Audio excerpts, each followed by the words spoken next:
அடுத்ததாக விருச்சிக ராசி. விருச்சிக ராசிக்கு தைப்பொங்கல் அன்றைய தினம்தான் சந்திராஷ்டமம் வருது. அதனால் அன்றைய தினம் கொஞ்சம் நீங்கள் பொறுமையாகவும் நிதானமாகவும் இருப்பது சிறப்பு.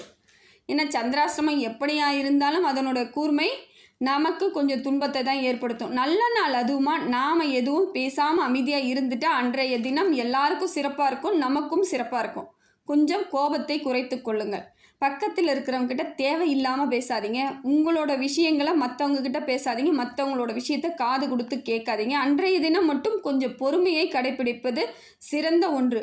அதற்கப்புறமா தைப்பொங்கலில் உங்களுக்கு என்னென்னா, புதிய முயற்சி எது பண்ணாலுமே உங்களுக்கு வெற்றி தான்.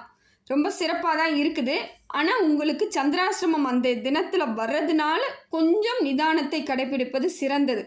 அதே போல் நீங்கள் இந்த சந்திராசிரமம் இருக்கிறதுனால அன்றைய தினம் நீங்கள் என்ன பண்ணுங்கள், ஹனுமன் கோவிலுக்கு போகிறது ரொம்ப நல்லது.